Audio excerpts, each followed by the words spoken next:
ನಮಸ್ಕಾರ. ಇವತ್ತು ನಾವು ಡಾಕ್ಟರ್ ಶಿವರಾಮ ಕಾರಂತರ ಒಂದು ಅದ್ಭುತ ಕೃತಿ ಮೂಕಜ್ಜಿಯ ಕನಸುಗಳು ಬಗ್ಗೆ ಸ್ವಲ್ಪ ಆಳವಾಗಿ ಮಾತಾಡೋಣ ಅಂತ ಇದ್ದೀವಿ. ಹೌದು, ಇದು ಜ್ಞಾನಪೀಠ ಪ್ರಶಸ್ತಿ ಪಡೆದ ಕಾದಂಬರಿ. ತುಂಬಾ ಮಹತ್ವದ್ದು. ಕರೆಕ್ಟ್.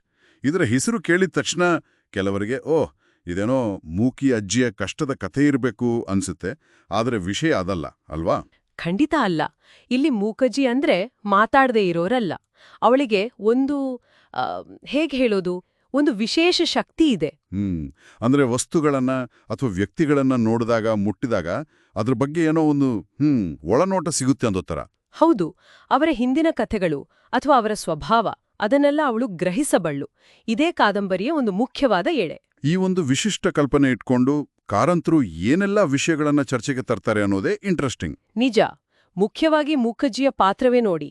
ಅವಳು ಓದು ಬರಹ ಬರೆದವಳು, ಚಿಕ್ಕ ವಯಸ್ಸಲ್ಲೇ ಗಂಡನ ಕಳ್ಕೊಂಡ ವಿಧವೆ.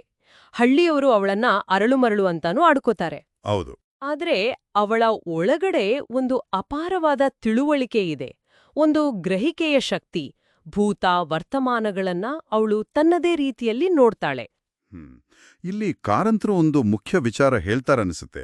ಅಂದ್ರೆ ನಿಜವಾದ ಜ್ಞಾನ ಬರೀ ಪುಸ್ತಕ ಓದೋದ್ರಿಂದ ಬರೋದಲ್ಲ, ಅನುಭವದಿಂದ ಒಳನೋಟದಿಂದಲೂ ಬರುತ್ತೆ ಅಂತ. ಎಕ್ಸಾಕ್ಟ್ಲಿ. ಅದರಲ್ಲೂ ಕಾರಂತರು ಕರಾವಳಿ ಕರ್ನಾಟಕದ ಒಂದು ಹಳ್ಳಿಯನ್ನೇ ಹಿನ್ನೆಲೆಯಾಗಿ ಇಟ್ಕೊಂಡಿದ್ದಾರೆ. ಅಲ್ಲಿನ ಸಂಪ್ರದಾಯ, ನಂಬಿಕೆಗಳು, ಆ ಪರಿಸರದಲ್ಲಿ ಈ ಪಾತ್ರವನ್ನ ಇಟ್ಟು ಅದರ ಮೂಲಕನೇ ಧರ್ಮ, ದೇವ್ರು, ಇತಿಹಾಸ ಎಲ್ಲವನ್ನೂ ಪ್ರಶ್ನೆ ಮಾಡ್ತಾರೆ. ಆ ಭಾಗದ ಭಾಷೆಯ ಸೊಗಡು ಕೂಡ ಕಾದಂಬರಿಯಲ್ಲಿದೆ ಅಂತ ಕೇಳಿದ್ದೀನಿ. ಹೌದು, ಖಂಡಿತವಾಗಿಯೂ. ಕರಾವಳಿ ಕನ್ನಡದ ಸಹಜವಾದ ಶೈಲಿಯಲ್ಲಿ ಕಾಣಿಸುತ್ತೆ. ಸರಿ, ಈ ಅಜ್ಜಿಯ ಒಳನೋಟಗಳು, ಅವಳ ಕನಸುಗಳು ಅಂತೀವಲ್ಲ, ಅದು ಹೊರಗೆ ಬರೋದು ಹೇಗೆ? ಅಲ್ಲೇ ಬರೋದು. ಅವಳ ಮೊಮ್ಮಗ ಸುಬ್ಬರಾಯನ ಪಾತ್ರ. ಓಕೆ.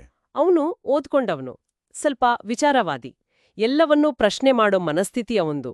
ಅವನಿಗೆ ತಲೆಮಾರುಗಳಿಂದ ಬಂದ ನಂಬಿಕೆಗಳು, ಕತೆಗಳೆಲ್ಲ, ಅದರ ಹಿಂದಿನ ಸತ್ಯ ಏನು ಅಂತ ತಿಳಿಬೇಕು ಅನ್ನೋ ಕುತೂಹಲ. ಹಾಗಾಗಿ ಅಜ್ಜಿ ಮೊಮ್ಮಗನ ನಡುವಿನ ಸಂಭಾಷಣೆಗಳು ಮುಖ್ಯ ಆಗುತ್ತವೆ. ಅಮ್ಮ ಮುಖ್ಯ. ಅದೇ ಕಾದಂಬರಿಯ ಜೀವಾಳ ಅಂತ ಹೇಳ್ಬೋದು. ಆ ಮಾತುಕಥೆಗಳಲ್ಲೇ ಕಾರಂತರು ಗಹನವಾದ ವಿಷಯಗಳನ್ನ, ತಾತ್ವಿಕ ವಿಚಾರಗಳನ್ನ ನಮ್ ಮುಂದೆ ಇಡ್ತಾರೆ. ಯಾವ ತರದ ವಿಚಾರಗಳು? ಅಂದ್ರೆ ಈಗ ದೇವುರಂದ್ರೆ ಏನು? ಅದು ಮನುಷ್ಯನ ಯಾವುದೋ ಒಂದು ಭಯದಿಂದ, ಅಸಹಾಯಕತೆಯಿಂದ ಹುಟ್ಟಿದ ಕಲ್ಪನೆನಾ, ಅಥವಾ ಅದಕ್ಕೂ ಮೀರಿದ್ದೇನಾದ್ರೂ ಇದೆಯಾ? ಹಾಗೇನೆ ಪುನರ್ಜನ್ಮದ ಕಲ್ಪನೆ, ಪುರಾಣಗಳು, ಅವು ಬರೀ ಕಥೆಗಳ, ಅಥವಾ ಅದ್ರಲ್ಲೇನಾದ್ರೂ ಐತಿಹಾಸಿಕ ಸತ್ಯಾಂಶ ಇದೆಯಾ? ಪಾಪ ಪುಣ್ಯದ ಲೆಕ್ಕಾಚಾರಗಳು, ಸಮಾಜ ಹೇಗೆ ಬದಲಾಗ್ತಾ ಬಂತು, ಜೀವನದ ಅರ್ಥ ಏನು? ಈ ಥರದ ಅನೇಕ ಮೂಲಭೂತ ಪ್ರಶ್ನೆಗಳು. ಇವೆಲ್ಲ ದೊಡ್ಡ ದೊಡ್ಡ ಪ್ರಶ್ನೆಗಳು. ಇದಕ್ಕೆಲ್ಲ ಅಜ್ಜಿ ಉತ್ತರ ಕೊಡ್ತಾಳಾ? ಅವಳು ಕೊಡೋ ಉತ್ತರಗಳಿದೆಯಲ್ಲ, ಅವು ನೇರವಾದ ಸಿದ್ಧ ಉತ್ತರಗಳಲ್ಲ. ಅವು ನಮ್ಮನ್ನ ಯೋಚನೆ ಮಾಡೋ ಹಾಗೆ ಪ್ರೇರೇಪಿಸ್ತವೆ. ಸಾಂಪ್ರದಾಯಿಕ ಚೌಕಟ್ಟನ್ನ ದಾಟಿ ನಿಲ್ತವೆ ಕೆಲವೊಮ್ಮೆ. ಅಂದ್ರೆ ಅವಳ ಉತ್ತರಗಳು ಸ್ವಲ್ಪ ಕ್ರಾಂತಿಕಾರಕವಾಗಿರಬಹುದು. ಕೆಲವರಿಗೆ ಹಾಗೆ ಅನ್ಸ್ಬೋದು. ಹೌದು. ಇದನ್ನ ನಾವು ಬರೀ ಕಥೆ ಅನ್ನೋದಕ್ಕಿಂತ ಒಂದು ಚಿಂತನಾ ಕಾದಂಬರಿ ಅಂತ ಕರಿಬೋದಾ? ಖಂಡಿತ. ಇಲ್ಲಿ ಕಥೆಗಿಂತ ಹೆಚ್ಚಾಗಿ ಆ ಚಿಂತನೆಗಳ ಹರಿವೇ ಮುಖ್ಯ. ಅಜ್ಜಿಯ ವಿಚಾರಗಳು, ಅದರಲ್ಲೂ ಹಿಂದೂ ಧರ್ಮದ ಕೆಲವು ನಂಬಿಕೆಗಳು, ಆಚರಣೆಗಳ ಬಗ್ಗೆ ಅವಳು ಹೇಳೋದು ಎಲ್ರಿಗೂ ಒಪ್ಪಿಗೆ ಆಗದೇ ಇರಬಹುದು. ಒಬ್ಬ ವಿಮರ್ಶಕರು ಹೇಳಿದ ಹಾಗೆ ಕೆಲವರಿಗೆ ಅದು ಅರ್ಧಬೆಂದ ವಿಚಾರಗಳ ತರ ಕಾಣಿಸಬಹುದು, ಪೂರ್ತಿ ಸ್ಪಷ್ಟತೆ ಇಲ್ಲ ಅಂತ. ಆದ್ರೆ ಇನ್ನೊಂದು ಕಡೆ ಯಾರು ಧಾರ್ಮಿಕ ನಂಬಿಕೆಗಳನ್ನ ಪ್ರಶ್ನಿಸ್ತಾರೋ ಅಥವಾ ಅಜ್ಞೇಯತಾವಾದಿಗಳೋ ಅವರಿಗೆ ಇದು ಬಹಳ ಹೊಸದಾಗಿ, ಆಳವಾಗಿ ಯೋಚಿಸೋಕೆ ಹಚ್ಚುವ ವಿಚಾರಗಳಾಗಿ ಕಾಣಿಸುತ್ತೆ. ಈ ಅಜ್ಜಿಯ ಶಕ್ತಿಗೆ ಬೇರೆ ಎಲ್ಲಾದ್ರೂ ಹೋಲಿಕೆ ಇದೆಯಾ? ಯಾರಾದ್ರೂ ಹೇಳಿದ್ದಾರೆ. ಪಾಶ್ಚಾತ್ಯ ದೇಶಗಳಲ್ಲಿ ಎಡ್ಗರ್ ಕೇಸಿ ಅಂತ ಒಬ್ಬ ವ್ಯಕ್ತಿ ಇದ್ದ. ಆತನಿಗೂ ಹೀಗೆ ವಸ್ತುಗಳನ್ನ ಮುಟ್ಟಿ ಅದರ ಇತಿಹಾಸ ಹೇಳೋ ಶಕ್ತಿ ಇತ್ತು ಅಂತ ಹೇಳ್ತಾರೆ. ಆ ಹೋಲಿಕೆನೇ ಕೆಲವರು ತಂದಿದ್ದಾರೆ. ಇಂಟ್ರೆಸ್ಟಿಂಗ್. ಆದ್ರೆ ಕಾರಂತರು ಆ ಕಲ್ಪನೆಯನ್ನ ನಮ್ಮದೇ ಆದ ಸಂಸ್ಕೃತಿಗೆ, ನಮ್ಮ ಮಣ್ಣಿಗೆ ಹೊಂದುವ ಹಾಗೆ ಬಹಳ ಸಹಜವಾಗಿ, ಆಕರ್ಷಕವಾಗಿ ಕಟ್ಟಿಕೊಟ್ಟಿದ್ದಾರೆ. ಅದು ಕಾರಂತರ ಪ್ರತಿಭೆ. ಹಾಗಾದ್ರೆ ಒಟ್ಟಾರೆಯಾಗಿ ಈ ಕೃತಿಯ ಮಹತ್ವ ಏನು?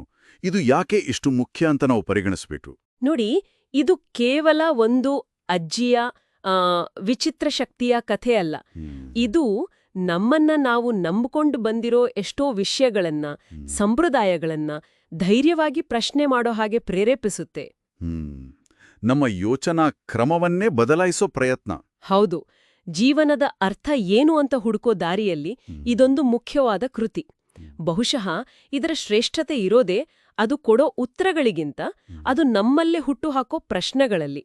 ಅದಕ್ಕೇರ್ಬೇಕು 1977ರಲ್ಲಿ ಇದಕ್ಕೆ ಜ್ಞಾನಪೀಠ ಪ್ರಶಸ್ತಿ ಬಂದಿದ್ದು.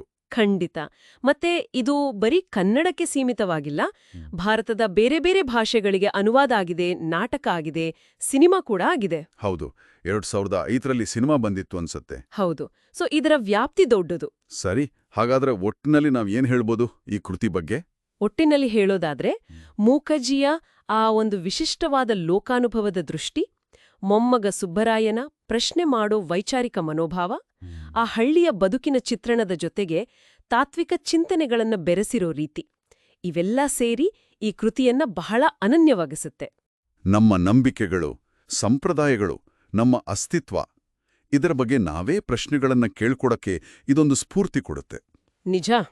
ಸರಳವಾದ ಮಾತುಕತೆಗಳಲ್ಲೇ ಆಳವಾದ ವಿಚಾರಗಳನ್ನ ಮುಟ್ಟಿಸೋ ಕಾರಂತರ ಶೈಲಿ ಇದೆಯಲ್ಲ, ಅದು ಇಲ್ಲಿ ನಿಜಕ್ಕೂ ಅದ್ಭುತ. ಕೊನೆಯದಾಗಿ ನಮ್ಮ ಕೇಳುಗರು ಸ್ವಲ್ಪ ಯೋಚನೆ ಮಾಡೋ ಹಾಗೆ ಒಂದು ವಿಷಯ ಬಿಟ್ಟೋಗೋಣ. ಮೂಲಗಳ ಪ್ರಕಾರ ಮೂಕಜ್ಜಿ ಹೀಗೆ ನಂಬುತ್ತಾಳಂತೆ: ಸಂಸ್ಕೃತಿ, ಸಂಪ್ರದಾಯ ಅನ್ನೋದು ಒಂದು ಸಮುದಾಯಕ್ಕೆ ಮುಖ್ಯ, ಅದರ ಆತ್ಮ ಇದ್ದ ಹಾಗೆ. ಆದರೆ ಅದರ ನಿಜವಾದ ಬೆಳವಣಿಗೆ ಇರೋದು ಅದು ಹಾಗೇ ನಿಂತ ನೀರಿನಂತೆ ಇರೋದ್ರಲ್ಲ, ಬದಲಾವಣೆಯಲ್ಲಿ, ಚಲನೆಯಲ್ಲಿ ಅಂತ. ಬಹಳ ಇಂಟ್ರೆಸ್ಟಿಂಗ್ ಪಾಯಿಂಟ್. ಹಾಗಾದ್ರೆ ಇವತ್ತಿನ ನಮ್ಮ ಸಮಾಜದಲ್ಲಿ ಆಳವಾಗಿ ಬೇರೂರಿಯೋ ಯಾವುದಾದ್ರೂ ಒಂದು ನಂಬಿಕೆಯನ್ನ ಅಥವಾ ಆಚರಣೆಯನ್ನ ನಾವು ಮೂಕಜ್ಜಿಯ ತರಹ ಯಾವುದೇ ಪೂರ್ವಗ್ರಹ ಇಲ್ಲದೆ ಮುಕ್ತವಾಗಿ ಪ್ರಶ್ನಿಸಿದರೆ ಅಥವಾ ವಿಮರ್ಶೆ ಮಾಡಿದರೆ ನಮಗೆ ಯಾವ ರೀತಿಯ ಹೊಸ ತಿಳುವಳಿಕೆ ಸಿಗ್ಬೋದು ಅಥವಾ ಯಾವ ಅನಿರೀಕ್ಷಿತ ಬೆಳವಣಿಗೆ ಆಗ್ಬೋದು? ಇದನ್ನ ನಮ್ಮ ಕೇಳುಗರು ಯೋಚಿಸಬಹುದು. ಖಂಡಿತ ಯೋಚನೆ ಮಾಡಬೇಕಾದ ವಿಷಯವೇ.